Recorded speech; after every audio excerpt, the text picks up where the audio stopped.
평안히 주무셨습니까? 지난 수요일 날 제가 수요일마다 있는 직원 채플 설교가 있었습니다. 그래서 화요일 날 교회에서 작업을 하고 집에 가서 이제 마무리 하려고 하는데 새벽에 마무리를 하려고 컴퓨터를 켜니까 저희가 연동이 되어 있어야 되는데 업로드가 되어 있지 않는 겁니다. 그 말은 집에서 이어가면서 작업을 할 수가 없다는 거죠. 그때가 새벽 2시 반인데 어떻게 할까 고민을 하다가 새벽 3시에 출근을 했습니다. 출근을 해서 컴퓨터를 켜고 돌아가면 되는데, 업로드를 하고 돌아가면 되는데 그렇게 하면 또 와야 되지 않습니까? 그래서 새벽 3시에 출근해서 그냥 계속 있었습니다.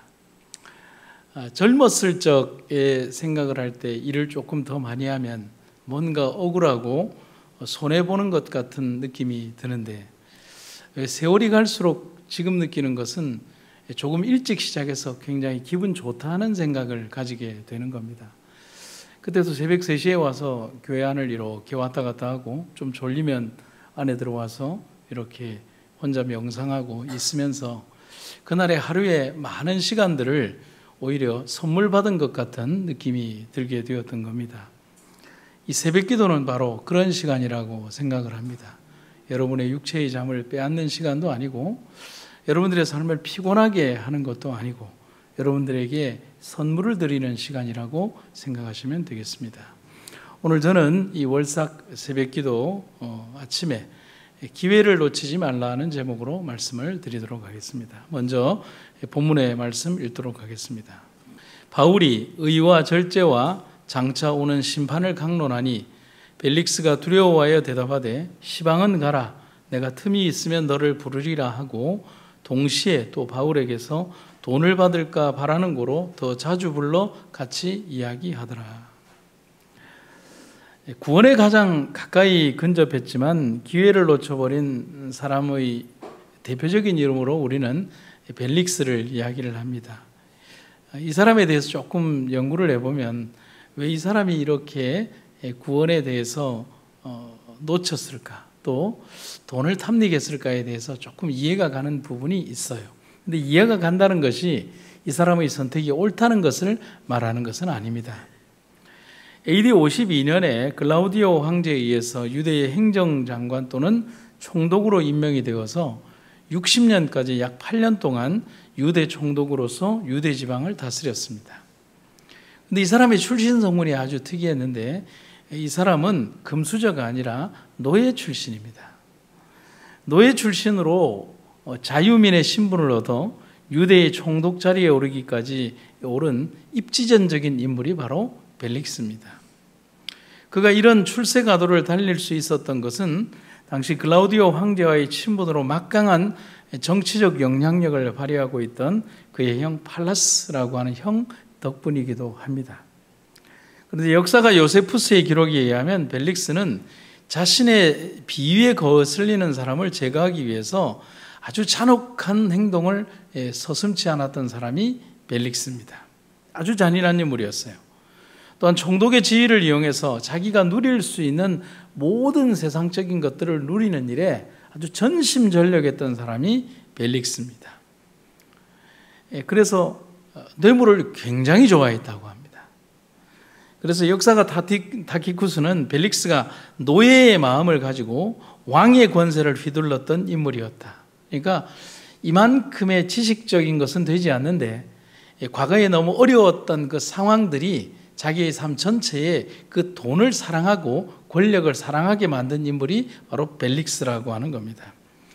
이 벨릭스의 뒤를 이어서 유대의 총독이 되었던 사람 가운데 알비누스라고 하는 총독이 있는데, 이 전임자에 대해서 뭐라고 기록을 해놨냐면, 이 벨릭스는 돈을 너무 사랑했다. 그래서 그 돈을 받고 로마에 반역하는 반역자를 놓아주기까지 했다. 왜 놓아줬을까요? 또 잡아오면 또 돈 받으면 되니까. 그런 인물이었다는 겁니다. 하지만 아무리 돈과 권력 그리고 치명적인 죄를 짓는 사람이라 할지라도 하나님께서는 그를 위하여 분명한 기회를 허락하신다는 겁니다. 그것이 하나님의 사랑이고 그분의 뜻이라는 겁니다. 그래서 증언보감 3권에 이런 말씀이 있습니다. 하나님은 오래 참으시고 은혜로우심으로 이러한 악을 행한 사람들에게 다른 기회를 주신다. 한번 더 읽어볼까요? 하나님은 오래 참으시고 은혜로우심으로 이러한 악을 행한 사람들에게 다른 기회를 주신다. 벨릭스는 이 바울로부터 의와 절제와 장차 오는 심판을 들었다라고 했습니다. 그런 기회를 가졌고 또한 마음을 두드리는 성령의 음성을 들을 수 있었다고 했습니다. 성령의 음성에 마음이 떨렸어요. 하지만 그가 그런 선택을 하지 않았던 이유가 있습니다. 그것은 그가 그토록 원했던 재물, 곧 돈에 대한 욕심이 그에게 주어진 기회를 놓치게 한 것입니다. 너에게 있는 것을 다 팔아 가난한 사람들에게 나누어 주고 그 다음에 나를 쫓으라고 얘기했던 부자 법관의 이야기와 거의 비슷한 면을 보여주고 있는 것입니다. 그런데 이어지는 글에서 우리는 정말 안타까운 벨릭스의 모습을 보게 됩니다. 우리가 알고 있는 것은 24장 25절에 있는 그 얘기를 많이 이용합니다. 시방은 가라. 그래서 벨릭스가 자기에게 주어진 그 기회를, 단번의 기회를 놓쳐버렸다. 그런데 더 중요한 이야기는 26절에 등장을 합니다. 이렇게 기록이 되어 있습니다. 그러면서도 총독은 바울이 자신에게 뇌물 바치기를 은근히 바라면서 그를 어떻게 해요? 자주 불러내어 대화를 나누었다. 여러분, 벨릭스에게 주어진 기회가 한 번입니까? 아니에요. 여러 번이었어요. 바울이 구류되어 있는 그 기간 동안 계속해서 그는 자주 불러서 바울을 대접하고 그 바울을 대접하면서 뭐라고 얘기를 하냐면 구원에 대한 이야기를 듣는 것보다는 뭐라고요? 뇌물 받기를 원했다는 사실입니다. 바울과 벨릭스의 대화는 그 유명한 대사인 시방은 가라로 명령되는 한 번이 아니었다는 사실입니다.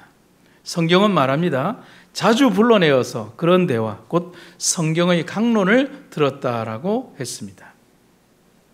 하지만 이미 강팍한 마음의 저주를 받은 그는 바울을 불러낸 목적이 달랐습니다. 양심의 가책이나 하늘의 말씀을 듣는 목적이 아니라 뇌물 바치기를 은근히 바라면서 곧 돈을 위한 목적으로 자신에게 주어진 여러 번의 기회를 그렇게 잃어버렸다는 것입니다. 우리가 벨릭스의 이야기를 보면서 우리가 생각해 볼 수 있는 것은 우리 인생에 하나님께서 한 번만 기회를 주시는 것이 아니라는 사실을 우리는 알아야 합니다. 여러 번에 걸쳐서, 그리고 또 여러 번의 호소를 통하여, 여러 번의 말씀을 통하여 우리들에게 그 기회를 선용하고 선택하고 또 그 기회를 취할 수 있는 많은 기회들을 우리들의 인생에 주신다는 사실을 알아야 하는 겁니다. 그래서 이 벨릭스의 모습을 보면서 우리는 무엇을 깨달을 수 있냐면 얼마나 어리석고 안타까운 모습과 선택을 하는지에 대해서 보게 되는 겁니다. 벨릭스는 바울이 상당한 재력가들이 있을 것이라고 생각하고 기대했습니다. 실제로 바울의 곁에는 상당한 재력가들이 있었습니다. 그리고 그를 따르는 귀족들과 추종자들도 있을 거예요. 벨릭스는 뭘 봤습니까? 바울이 가지고 있었던 그 엄청나고 위대한 하늘의 선물을 본 것이 아니라 바울의 곁에 있는 뭡니까? 재물과 그 권력층들을 봤다는 것이죠. 얼마나 다릅니까? 그들이 바울을 위하여 막대한 보석금을 자신에게 뇌물로 주기를 기대하는 마음으로 그렇게 한 겁니다. 정말 어리석은 모습인 겁니다. 오늘날 우리들에게도 오늘날 이 교회에 와서 혹은 우리가 믿음 생활을 하면서 우리가 하나님을 믿으면서 우리가 진정으로 바라봐야 되는 예수님에 대한 진정한 가치를 보지 못한 채 그 주변의 것을 보려고 한다면 우리는 벨릭스와 똑같은 선택을 하는 사람이 될 것입니다. 사단은 호시탐탐 우리의 연약한 그런 모습을 공격하려고 준비하고 있습니다. 어제 영상물로 한 교회 목사님의 설교를 듣게 되었습니다. 나성중앙교회를 이렇게 보면서 다른 교회 목회하시는 한 목사님이 오셔서 금요일 저녁에 자신의 개인적인 간증, 아버지의 마음이라는 설교를 하시는 것을 듣게 되었습니다. 꽤 부유하게 자신의 재산을 일구었다고 합니다. 아파트도 두 채였고 재산도 많았다고 합니다. 근데 이분이 그 모든 재산을 다 정리를 해서 미국으로 들어가서 뜻한 바가 있어서 어떤 사역을 하기 위해서 있는데 이분이 미국 사역은 조금 달라서 자기의 어떤 업을 할 수가 있습니다. 그래서 이분이 가지고 갔던 모든 돈으로 식당을 차렸다고 하는 겁니다. 근데 식당을 차리고 나니까 그 일에 매여서 아무것도 할 수 없더라는 겁니다. 자기가 하고 싶었던 하나님 사역을 할 수 없더라는 겁니다. 그런데 그렇다고 해서 돈도 많이 버는 게 아니더라는 거예요.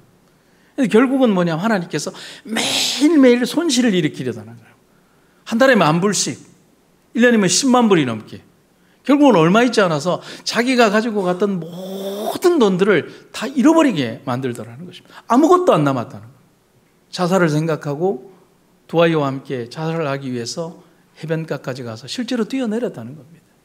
근데 하나님께서 그를 살려주셨다는 겁니다.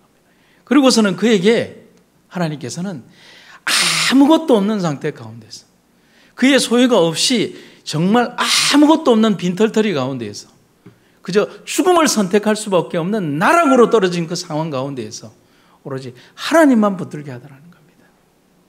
그분의 이야기 가운데 제 가슴을 울린 것은 이 예배당 앞에 있는, 단상 앞에 있는 이 자리에 앉아서 헝헝 울면서 몇 날 며칠을 하나님 앞에 울면서 기도할 수밖에 없었던 자신의 모습을 이야기했습니다.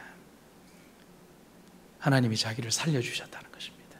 그래서 단순히 육신에서 살려주신 것이 아니라 하나님을 붙들 수밖에 없도록 자신을 그렇게 이끌어 주셨다는 사실을, 우리는 삶에서 그의 얼굴빛에서 그의 삶을 통하여 그렇게 확신 있게 기별을 전할 수 있었던 것은 잃어버렸기 때문에 찾을 수 있었던 하나님에 대한 구원의 기쁨이었다는 사실입니다.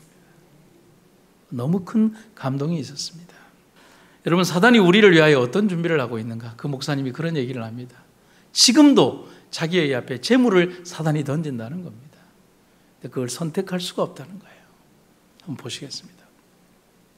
사단은 지상에서 이곳저곳으로 다니고 동분서주하고 있다. 그는 영혼들을 멸망시키는 기회를 잃어버릴까 두려워서 한순간도 놓치지 않고 깨어있다. 여러분, 사단이 두려워한다는 표현이 여기에 등장하고 있어요. 안절부절을 못하고 있어요. 하나님의 백성들은 그의 올무에서 벗어나기 위하여 이 사실을 이해하는 것이 요긴하다. 사단은 하나님의 백성과의 마지막 싸움에서 그의 정체를 깨닫지 못하게 하기 위하여 속임수를 준비하고 있다. 우리는 매 순간 주어지는 기회들을 잃지 않기 위하여 깨어 기도해야 합니다. 여러분, 오늘 설교의 말씀처럼 우리에게 주어진 기회를 절대로 잊어버려서는 안 됩니다. 오늘 이 시간도 우리에게는 기회고 우리의 영적 타락을 막을 수 있는 시간이며 우리가 올바르지 않은 곳으로 끌려가지 않도록 우리를 든든하게 붙들어주는 믿음의 닻이라고 하는 사실을 히브리서 이 기자처럼 기억해야 하는 것입니다. 그리고 또한 우리 스스로가 얼마나 연약한 존재인가를 잊지 않아야 합니다. 그렇게 겸손하게, 그렇게 간절하게, 그렇게 염원하며 살아왔으면서도 한순간에 우리는 우리의 교만 속으로 사단의 노예가 될 수 있다는 것입니다. 그래서 우리는 매 순간 기도해야 합니다. 오늘 마지막으로 화인 여사가 사랑하는 아들에게 생일 편지에 글을 썼는데 그 글로 오늘 말씀을 마무리하고자 합니다. 새로운 한 해를 시작할 때 너의 길을 전진적이고 향상적인 것이 되게 하려는 진정한 결심을 가지고 맞이하여라. 이제까지의 너의 생애보다 더욱 고상하고 고귀한 생애가 되도록 하여라. 너 자신의 유익과 쾌락을 추구하지 말고 너의 구속주의 사업을 발전시키는 것을 너의 목표로 삼아라.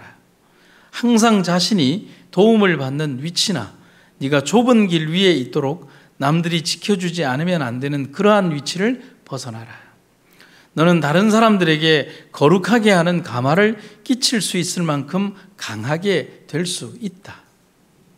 너는 내 영혼의 관심이 일깨워져서 다른 사람에게 선을 행하여 늘 대하는 자를 위로하고 약한 자에게 힘을 주며 기회가 주어질 때마다 그리스도를 위한 증거를 하는 자리에 이를 수 있다. 모든 일에 있어서 언제나 그리고 어디에서나 하나님께 영광을 돌리는 것을 목적으로 삼아라. 모든 일에 너의 신앙을 실천하여라. 네가 맡은 일은 무엇이든 철두철미하게 하여라. 더 긴 문장으로 주어진 글이지만 이 부분을 여러분들에게 선물로 이 새벽에 드립니다. 우리에게 주어진 이 값진 선택의 기회, 우리에게 주어진 이 기회를 우리가 결코 잊지 않는 여러분과 제가 되기를 간절히 바랍니다. 기도하시겠습니다. 사랑과 은혜가 충만하신 아버지 하나님, 우리는 선택받은 사람들입니다. 그리고 너무나 원대한 선물을 오늘 이 아침에도 받았습니다. 우리에게 주어진 이 기회들을 잊지 않고 하나님을 위하여 생애하고 살아가는 우리가 되게 하여 주시옵소서. 때로는 우리가 너무 연약해서 시험에 들 때 우리는 하나님 건너편의 일을 선택하려고 할지도 모릅니다. 그때 우리를 이끌어 주시고 때로는 채찍질하시며 우리를 아프게 하셔서라도 올바른 길로 이끌어 주시옵소서. 우리의 삶에 주어진 기회들이 결코 사라지지 않도록 우리의 삶을 일깨우시고 인도하여 주시옵소서. 예수님 이름으로 기도드립니다. 아멘.